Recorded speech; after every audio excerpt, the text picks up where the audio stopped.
Hey, welcome back to the channel. It's your man Primetime, and you already know you on Primetime Talk TV. And yeah, I'm back at you with another good video, and you already know the routine. Once you enter my house, wipe your feet off, hit the like button, hit the subscribe button, and smash the bell icon so you can be notified the next time I drop these next latest and greatest videos like these. For Primetime. To this day. Oh man, let's go ahead and jump into this video, shall we? Man, oh man, everybody is out here talking about that Canelo versus Crawford that should land up on a nice date in September of this year. But anyway, right now Canelo got a fight coming up and he's focused on that fight, but we're going to cover a little bit of this, breakdown of understanding who these fighters are right now in this video. Canelo versus Crawford, the breakdown by Primetime, sponsored by Masachi.life. But anyway, moving right on. So we got your boy Canelo, man. Look, he got the most experience in this weight class. He has the IQ to be able to win any match he steps up in the ring against. Now, the trick is that his opponent is equally given that type of title as well, moving up numerous weight classes, becoming undisputed twice, 3 times, I think. That's crazy. That's crazy. So, Terrence Crawford is a special talent. And when given a chance, he can prove that he's one of the greatest. Now, a lot of people are looking at the Madrimov, performance and saying that, a Canelo would sweep that, that performance under the rug. He would have ate that fight. He would have took that from Crawford.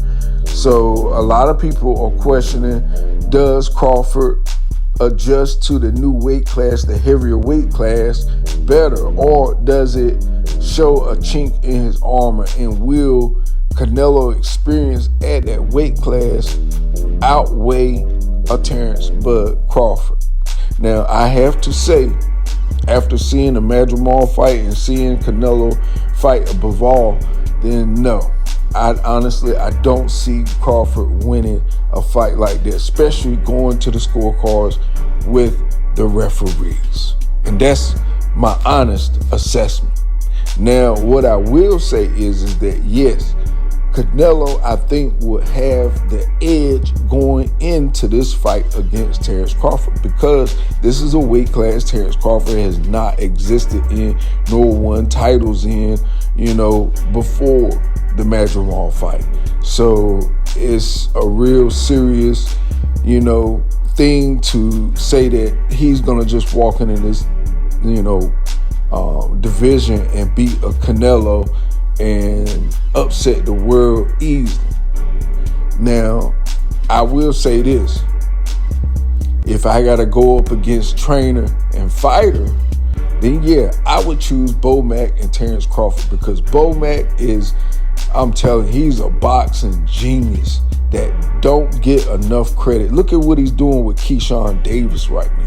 So, Bo Mack is just a different type of animal. And I think in that heated battle, I think Bo Mack will be able to give Crawford the adjustments he needs to win. Because as long as Bo Mack chin holds up against the power against Canelo, then it will make a very, very ugly and uncomfortable fight for a Canelo Saul Alvarez.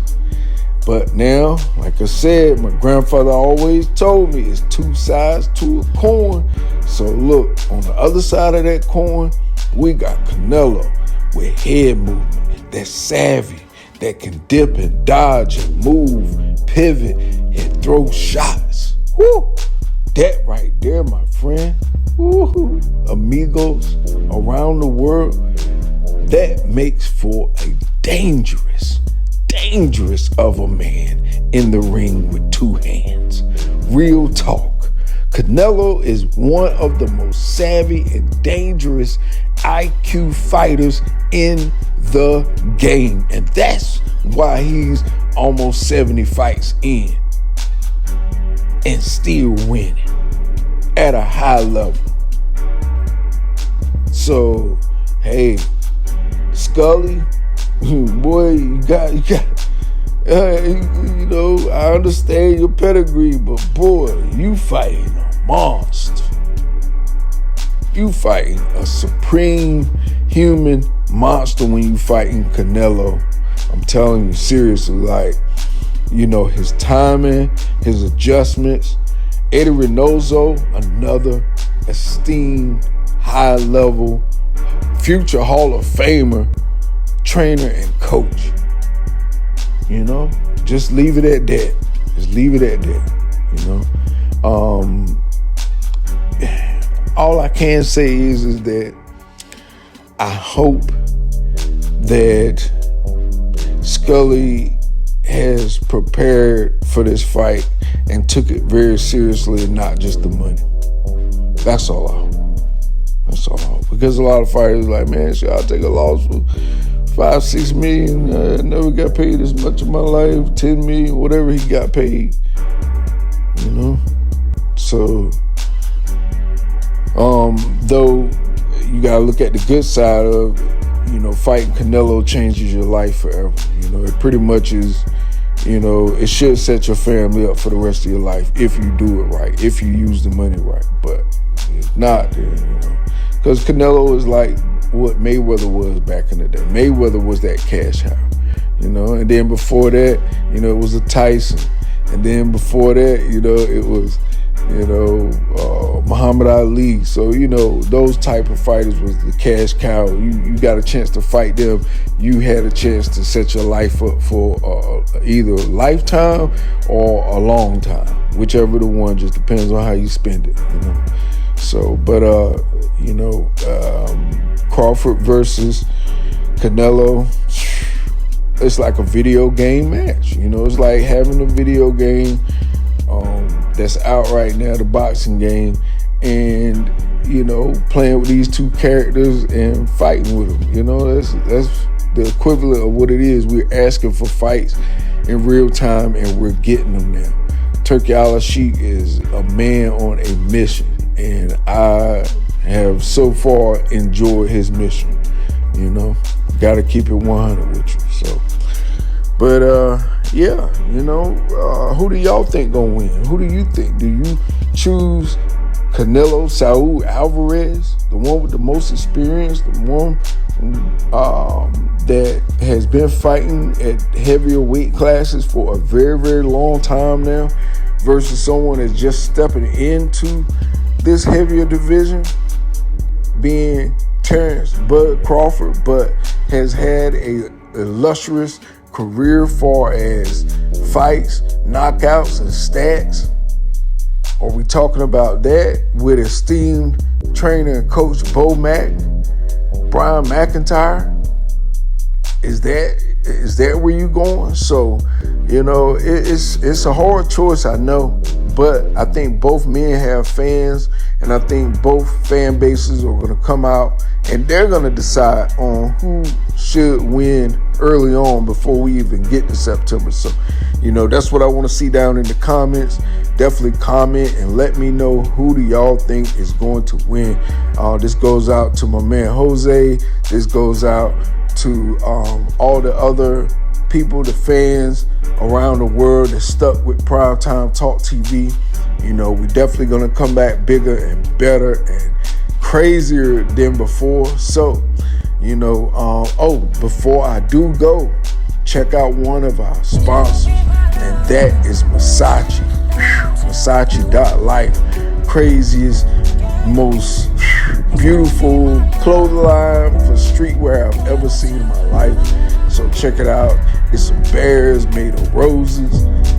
that's like dope on its own. And then they got another joint called Masachi Lux, and it's like these leaves, but the leaves got an abstract M in it for Masachi. And man, look, I'm gonna tell y'all, check it out for real, for real. A very, very serious and good clothing line that I think is going to change the world. I look forward to, you know, even being a part of it. So anyway, with that being said, that's all I got for this video. You already know the routine. When you leave my house, hit that like button, hit the subscribe button, smash the bell icon so you can be notified the next time I drop these next latest and greatest videos here on Primetime Talk TV. And I'm on social media everywhere. Definitely go to the website primetimetalktv.com and copy some merch. All right, y'all. Peace, love. I'm out till next time.